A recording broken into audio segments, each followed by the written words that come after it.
Hello, good evening. How is everybody doing this evening?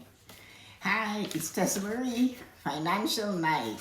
It's Thursday and we are doing our financial planning. The spending plan is on tonight.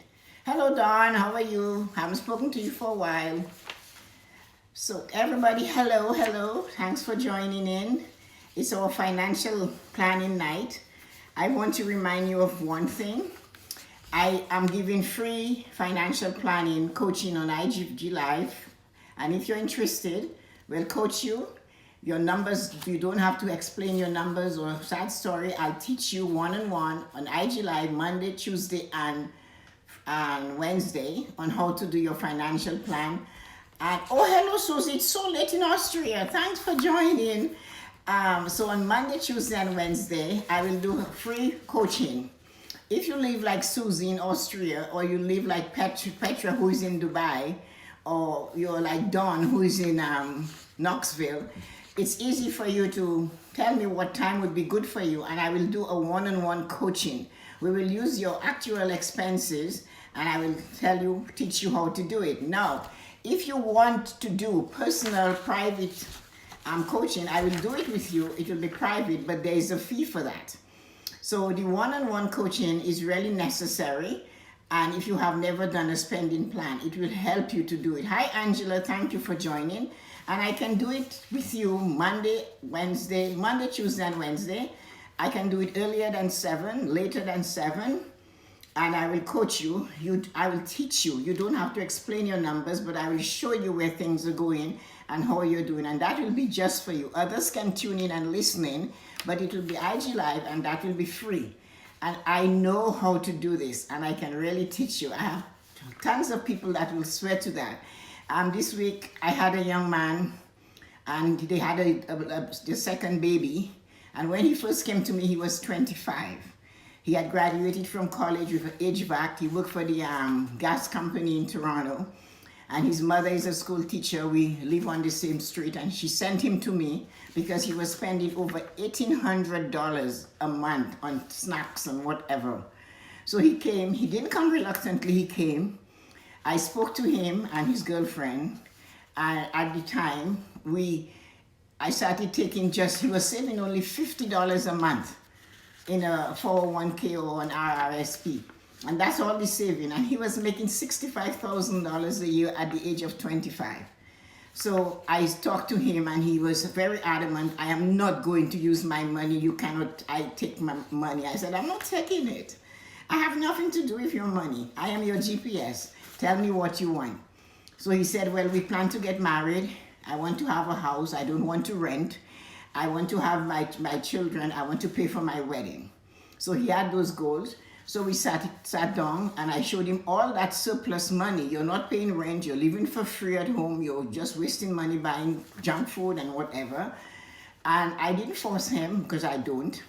And I showed him, I said, oh, why don't you give me 150 more and put it in this account? So I said, give me, but I'm not actually touching the money. So he did. After a month, getting paid every 2 weeks and another month. And then he came in one day, he said, you know what, I'm really serious about this. I'm looking at how it changes. I have a vacation money. I have money to take care of my car. I have a car maintenance fund. I have an RSP. I have a house buying account. He said, let's get rid of that $1,600. So we did that. And in 15 months, they had sufficient money for a down payment for their house between the two of them. She made less money. So they bought their first house. I made sure when they got the approval from the bank, they brought it to me. Hi, I took care of it. I read it. When the man at the bank, he went to the same bank, not the same branch, but the same bank I worked with, maybe 50 miles away. When he said to him, well, give me the approval. I need to take it to Tessa-Marie. He said to him, Tessa-Marie Shillingford. And he said, yes. He said, okay, let me take a second look at this before I give it to you. Because unknown to him, that guy worked in the same district as I, and he knew I was a stickler for being honest with the client. So he said he took it back in and he changed a few things. And I could see what he changed because I know what they would do. So he brought it to me. I told him it was good. And he bought this house. They moved in. They stayed 2 years. And then he moved to a bigger house. They have a son that is turned 2 this year. And they just had a daughter who is a few days old. So he sent me a beautiful note. I should have read it to you, but it's on the same iPhone. And in the note he said, I said, congratulations on the second addition to your family. You have a king's family, a son and a daughter. He said, great. He said, we couldn't have done this without you. Thank you for all what you have done, and we will never forget the generous way in which you taught us and how you got me to stand up to be a man. We are both very, very honored to have had you in our life. So it was a pleasure, and that's what I do it for. So this young guy now is going to be 29, and he has already have this huge house. He's still making more money, and he will have paid his house in 12 years, because there's ways I can teach you to pay down your mortgage faster. There's little tricks the bank don't tell you, because the longer that you take to pay for your house, the more money they make. That's the insider's job, because I'm an insider. So anyway, tonight we are doing the spending plan. Spending plan is AKA budget. This is where do you want to put your money, not where somebody's telling you to put it. Just like the young man, I showed him the benefits of sowing the money. When we are coaching somebody, whatever I'm suggesting, I recommend it. And then I show the benefit. If you do this, when you are 30, you won't have a mortgage, and you'll have the same kind or more income to do whatever you want. So there's always has to be what is in it for me. So what I'm going to teach you is financial freedom. I'm going to be your financial coach. If you listen and you follow and you call me and you DM me, I will give you private public lessons, and you will be able to see the difference. So I put a little on the stories tonight. I did show what a spending plan is beginning looks like. So if the spending plan is really to help you decode how you should spend your money. So coaching and preparing it is not hard. It's just following up on the ideas you get. You don't have to change everything and turn it upside down one time.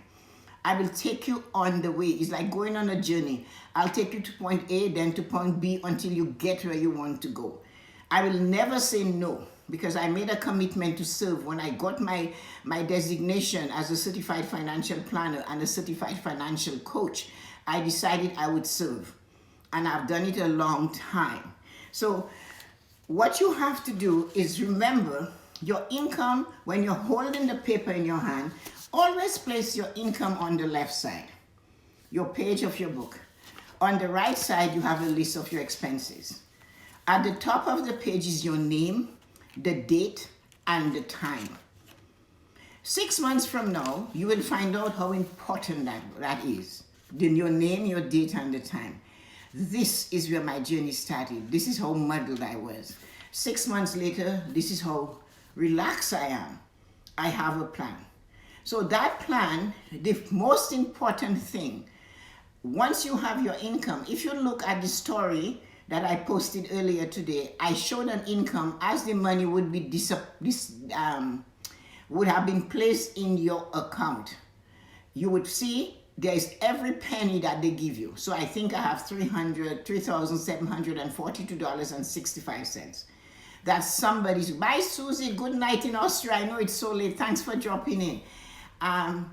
So it would show you your income. Exactly, your income is not the gross amount you get. It's not the $15 an hour that you're being paid. It's the amount they put in your account. This is the amount you have to spend, nothing else. That is the amount that you have to use. That's the account you live off. We get paid bi-weekly, weekly, bi-weekly, and monthly. Later on, I will teach you how to calculate a bi-weekly payment, a bi-weekly income, to turn it into a monthly income, so you can understand when you have monthly bills like heat and hydro and telephone and utilities, there's insurance, car payments, loans. All of these things are paid monthly. But when you get paid every 2 weeks, you don't get paid monthly. And you don't have 24 pay periods, you have 26. So that is something that's very important to remember. Write that down.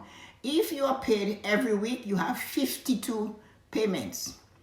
If you are paid every 2 weeks, you have 26 payments.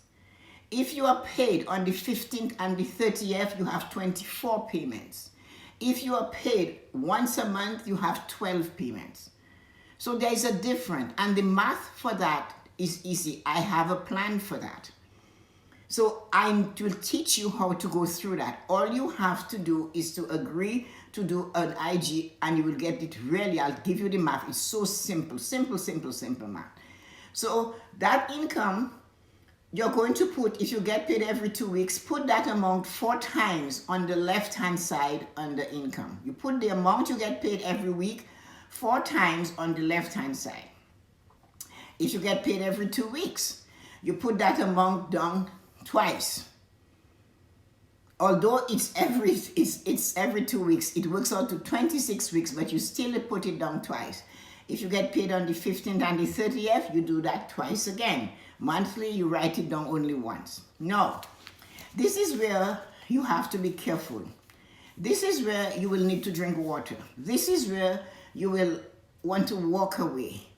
This is where when you see that expense list, you're going to want to tug at your hair. But hold on. I will take you over the raging waters. I have a way to do this. This is what I was trained to do. I wrote a book about it, Controlling the Debt Monster. I know how to manage money, and I know how to teach. Better still, I know how to teach you. So at the end of the time you spend with me, you'll be a professional, because you will know how to manage your money. That is what I'm good at. I will coach you from the beginning until you're standing firm. So begin expenses. When you look at the story today, you will notice I have savings at the top. And that is a reason. There is a reason for that. You need to make sure you always have money saved. I don't care even if it's $2 a week, $2 a pay. You must have something saved. Many financial planners and financial teams will tell you 10% of your income. I don't believe in that, because I've seen that not everybody can do 10%. It's nice to stand on a pulpit and say, do 10%, you must do 10%. And then when you hear that, you know already, we all know we cannot do that. So you just give up the ghost. You don't do 10%. You do what suits you. You might be only able to do 3%. Your sister can do 15%. I can do 2%. Somebody else can only do 1%. But that is how it is supposed to be. You are unique, your circumstances are unique, your finances are unique like you. So the best way to calculate it is this. I was so surprised. I was coaching with, I was having an interview with Sharon, and she said she learned that, and I was quite surprised. She said the first hour she worked in her salon, that amount is hers to save. That is great. If you're an electrician in Toronto, you make about $125 an hour. You cannot maybe save all of that. So what I teach you to do. So let's say, I will give you an easy number. So let's say you make $20 an hour. And I am telling you, every day you know you work, Angela, you need to take that $20 and you are saving $100 a week, 20 times 5. And I look at you and your eyes get downcast and you tell somebody, I can't. That is too much. And I say, okay, hold on. Let's divide that by 2. And then we look at the numbers. Oh no, you cannot do 50. Can we bring it down to 25 a week? Well, that's a little, okay. And then I say, okay, let's look at $13.50 because that is half of 25. You still cannot reach that. And somebody might say to you, a little saving is no savings. Don't trust them. Don't believe them. I am here to tell you that my first savings when I started, and I was already married at 22 years old, was $1.75 every week. This is all we could save. We had no more to save. I wasn't going to get money from my parents. I wasn't going to get money from anybody. We had to do it. But all we had to save was $1.75, and boy, did we save that. I worked for the Ministry of Education at Bay and Wellesley. And I worked on the 18th floor. And every 6 months, they gave us a $3.25 raise. I cooked, I baked, I canned, I froze. I learned to do so many things so that we had money and we had things to eat.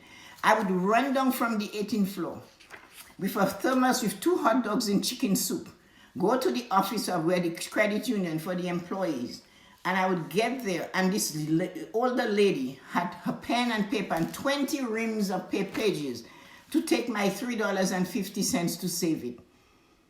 That is what we did. And my husband got a 25 cents raise every hour, for an hour, whatever it was. We went down and I got them to take it too. And that is how we built our savings. So my original savings was really $3.50 every 2 weeks. But every time we got a raise, we added the raise to the savings. We added the raise to the savings. We stayed within our limit. I learned to buy 1 dozen corn and froze. I learned to freeze it. The government in Canada gave you free books on freezing and canning and baking. And I learned. And that's what I did. So I am, no matter where you are financially now, I have been there. I know exactly what it is to be there. We used to stretch our paycheck like a rubber band. We had to just hold it and gingerly pull it from one end to the other to make ends meet. But we did it. We did it by constantly working on it. So what I'm saying, that's why savings is at the top. If you don't have, it doesn't matter whether you already have your house, whether you bought a house. If you have $5 to save, get it to be saved. Your spending plan begins with savings. No, do not trust yourself to pay yourself. You will not pay yourself. You will never go to the bank and deposit $5. But if you go to the bank once and you ask them to take $5 on the 10th of every month or whenever you get paid, and from this account into the savings account, you could ask them to do 5 cents.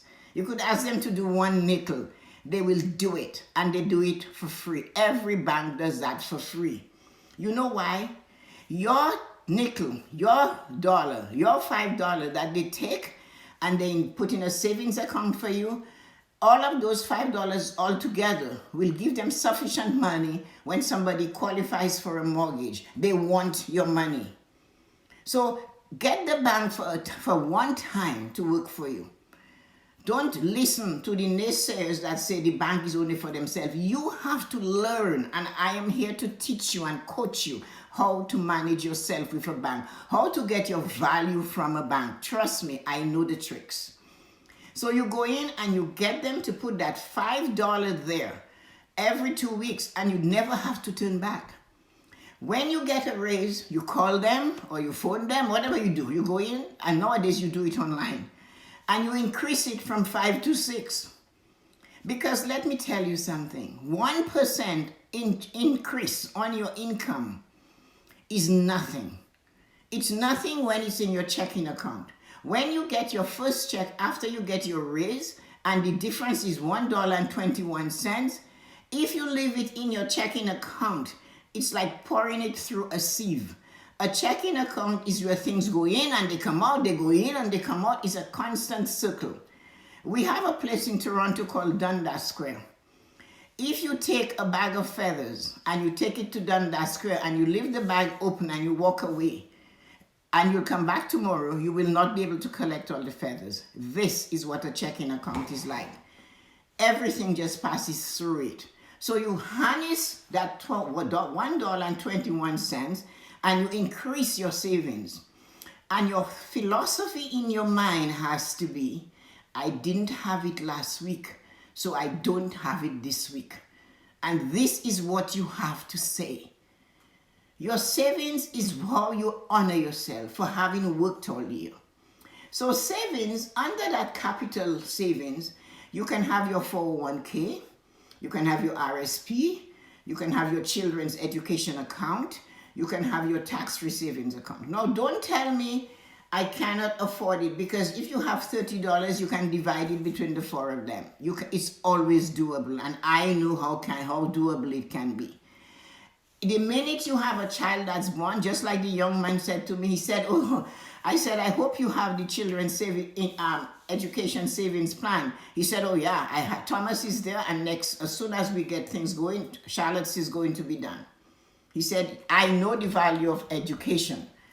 So, and he had the money there, his parents had it saved. So what I'm trying to say to you, Under the savings umbrella, savings is the general word. Under the savings umbrella, there's different categories. You know how I learned it? I did a stint with the government sometime for literacy program, and I started studying the government of Canada.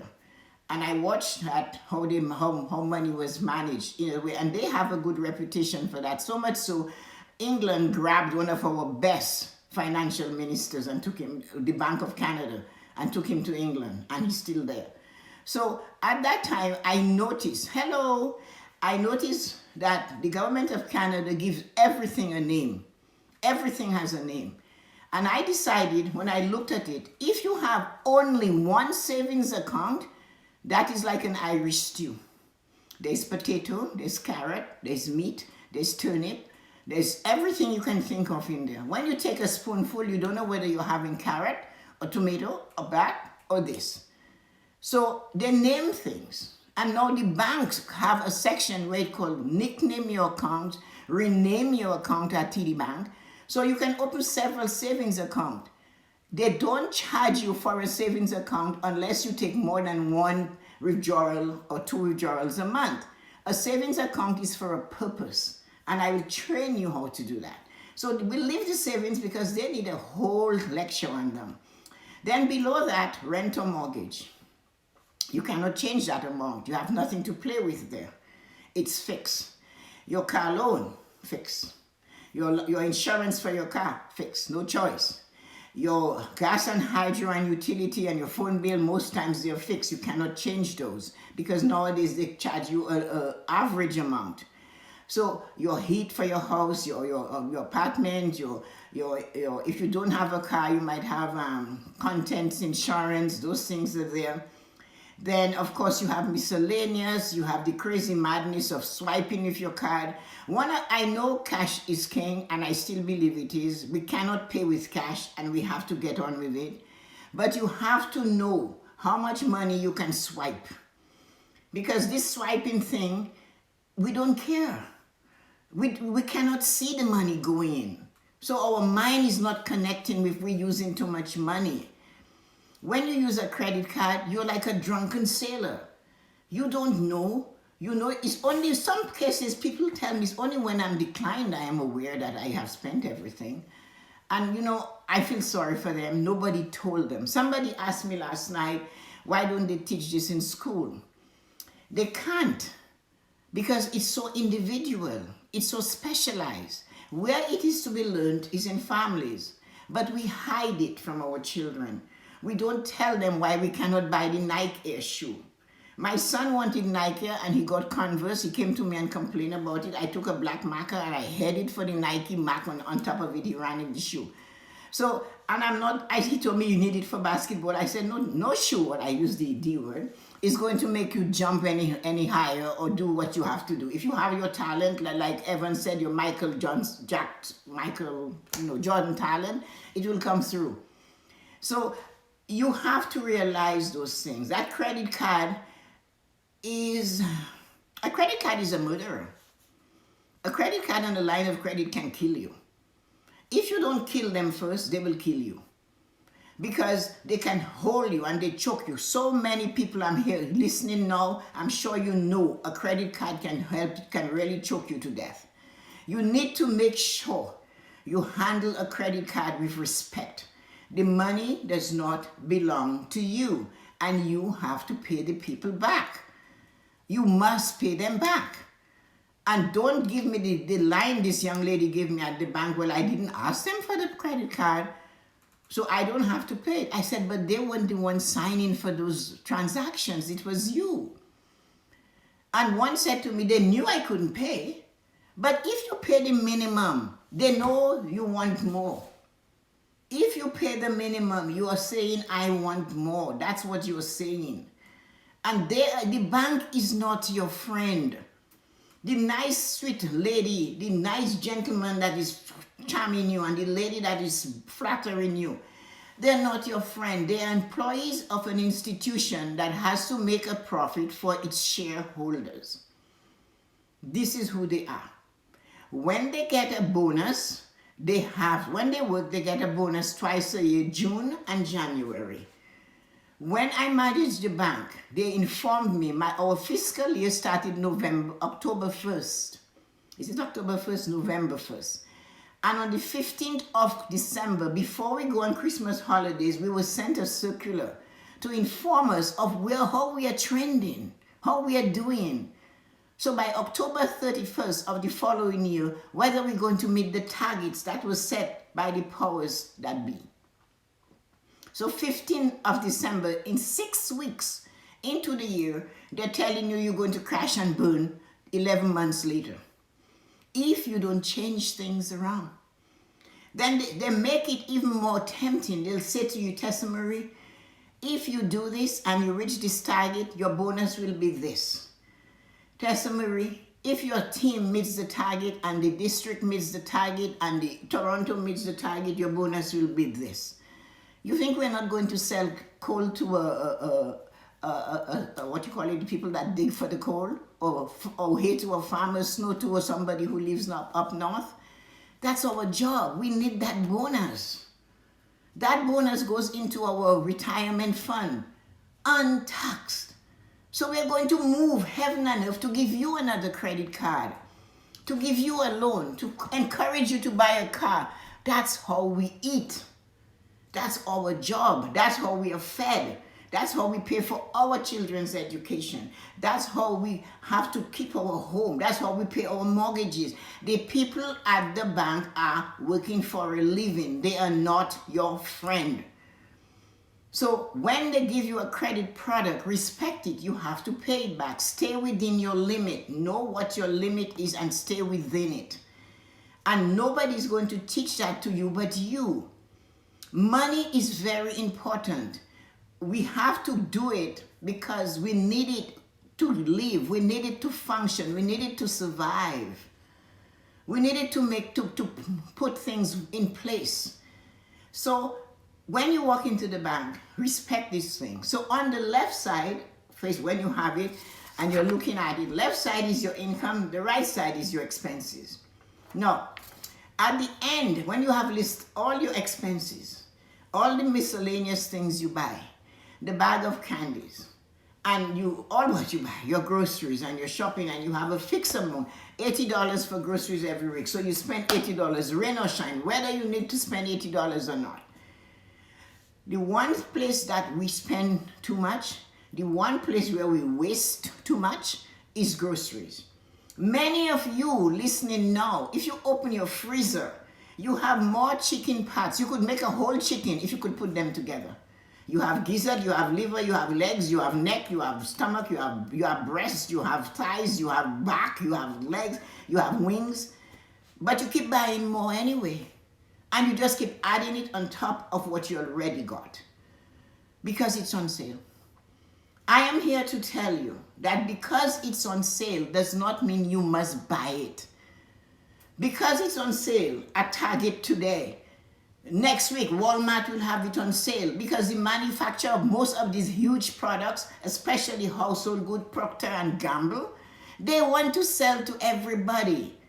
So when the buyers from these big stores goes to see them, they look at them and they say, I want this. And then Walmart jumps up, I want it too. And Target does that. And the other one does that. And Loblaws does that. And Metro does that. They have to give it to them.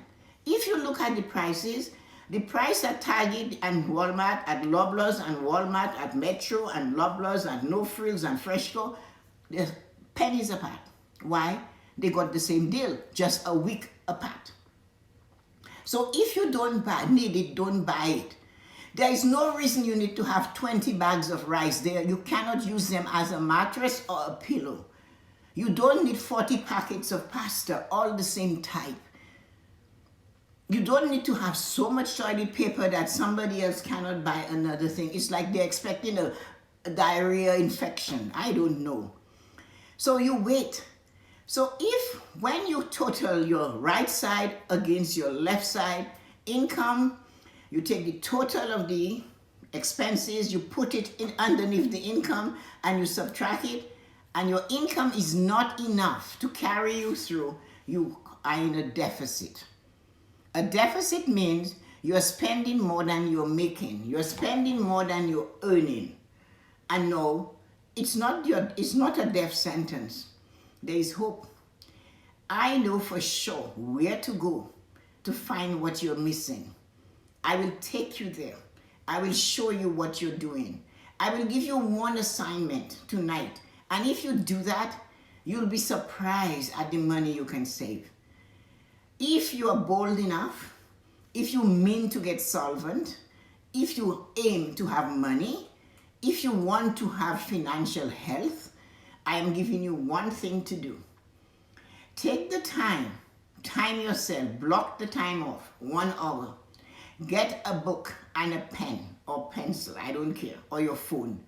Write it out. Pull out everything you have in your pantry and place it on the counter. Everything you have in the cupboard, way back in the cupboard, climb on a chair, climb on a stool, get into the cupboard and pull everything out. List how many bottles of this, how many packages of that. List them. And then, put them back in order. You know what I have always done? I was taught that by the nuns. The new things that I buy, they go on the right. I serve and I use from the left of the cupboard. When I redesigned my kitchen, I made my shelves 12 inches deep only, just so I can see exactly what's in there. That meant I needed more cupboard space. We created it. But none of my cupboards are deeper than 12 inches, especially the standing cupboard. The pull-out pantry is bigger, but I can see what I have there and I keep track. So that is where you will find you have many things that you have duplicate, triplicate, quadruplicate of. And that list, you shop from that list to prepare your meals for a while. And the extra money you save at the end of the month, you will notice because you're not spending that much on grocery, you will catch the deficit. That I know for sure is the one place you can manage your spending plan.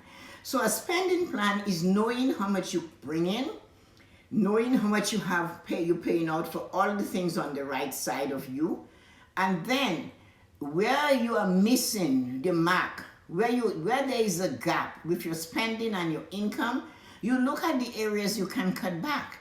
You might not be happy cutting off your internet or some of it, or your cable or your Wi-Fi, whatever, or your phone costs. No. You cannot change the car payment, you cannot change the mortgage, you cannot change the rent, you cannot change the insurance, you cannot change a lot of things. These are fixed amount and these are agreements you made. So you have to honor the agreements you made with those providers. So you cannot change that, you cannot neglect them.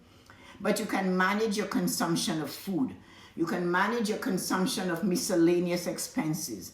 You can manage your consumption of your wardrobe. You can look at what you have in your wardrobe. If it's on sale, it's not a license to buy.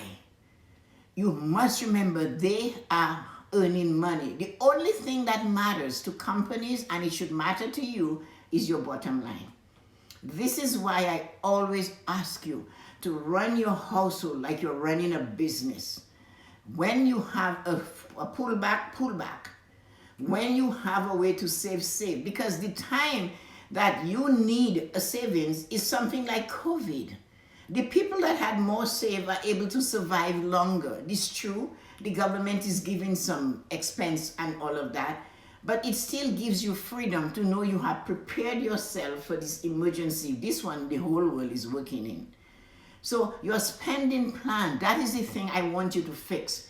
That is the thing I will give you coaching on. Personal coaching for free. Monday, Tuesday, Wednesday. 3 days I am offering it to you anytime after 10 to 9. So I can organize my day to do this. Unless I have a meeting at 2 with Evan or something like that. But if you call me and you want to book a coaching session on IG Live, it's just I will take my time with you. You will write what you have to write down. You'll give me a number and I'll say, okay, well, let's take it out of here.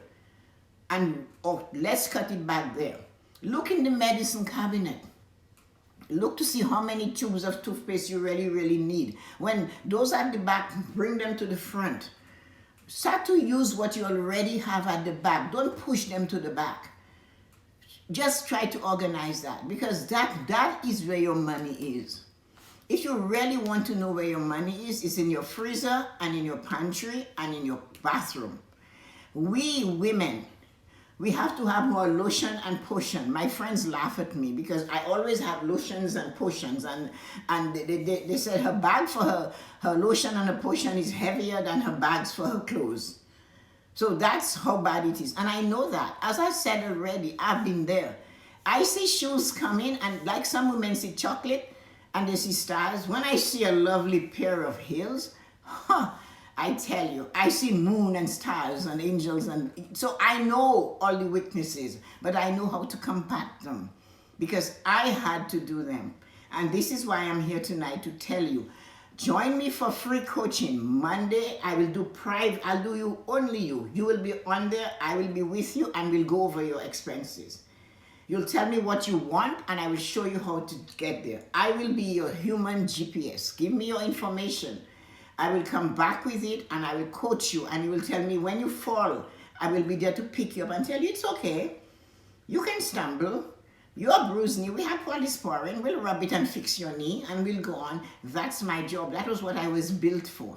I was built to serve you financially, and I can do it. So give me the chance to do what I was sent on this earth to do, which is coach you and make you more financially healthy, financially independent, financially secure, that you can look back one day to the first page of that exercise book and say, wow, what a journey. And here I am, the results of the proof. So you'll remember the process.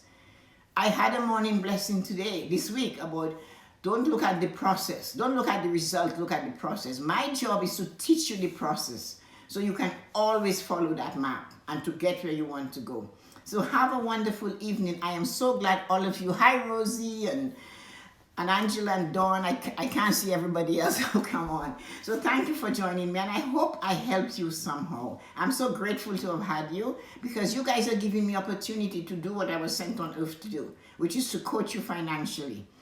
I know the way to do this. So give me the opportunity to help you be financially secured and to enjoy being financially free. So my job is to educate you, to enlighten you, and to encourage you to have a successful financial life. So sending you light and joy on this wonderful Thursday evening. And don't forget to join me tomorrow night. Ask me a question night. You can ask me some financial questions. Don't be afraid to do that. I will do it in such a way that you will not be embarrassed. Your numbers will never be told because we both will look at the numbers together. I will have a copy, you will have a copy, and we will just talk about it. So I can say line 2, you can maybe take $2 from line 2 and put it in line 6. So this is how we'll do it. But don't be afraid to join me and ask a question. I'll send a story out tomorrow to remind you. Friday night, ask a question night.